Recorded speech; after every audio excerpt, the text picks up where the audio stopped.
Hey everybody, it's Ryan. If you have a lowered vehicle, and we're talking like a couple inches, and you need to be able to get a floor jack under it, so this video is for you.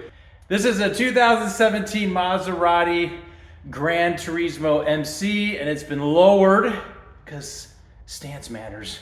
If you're in the car game, actually performs really well, and it's just awesome. Being a little bit lower than stock, especially in the rear. The rears now matches the front, so you don't have like it's called a rake. Well, the challenge then after you lower it is how do you take a wheel off?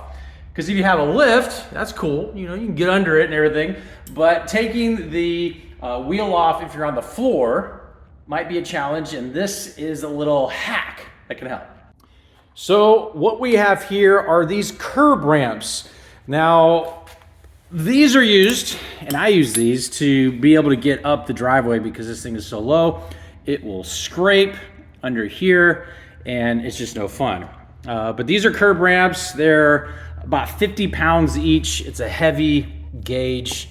I mean, they're flexible, but it's like a heavy gauge rubber.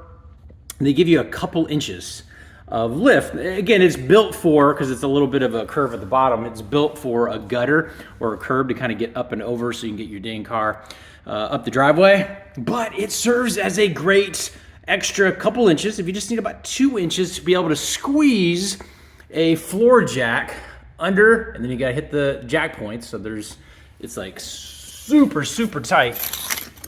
But there is the jack point right there.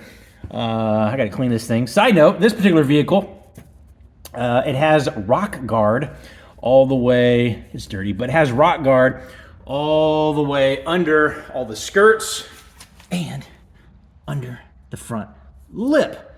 So just get some extra protection to the paint, because the paint actually goes all the way under. Paint here goes all the way under. And instead of having, you know, jacked up paint, you have this rock guard here, which is just fantastic. And actually, you know, well, for one, you really can't even see it up at normal ride height, but just a little bit right here. And then it's on the inside of the wheel well right here. So when you're driving, you know, rock chipped or something, or it's scratching up your nice paint, you actually have that there, and that ain't go anywhere. So you roll it up on top of this, you get yourself an extra 2 inches, just enough to get a, I think this is a 3-ton floor jack. Get the jacking point, you're good to go. And then you lift your car, take your wheel off. Just make sure you don't move this. And so then when you lower it back down, it's on this.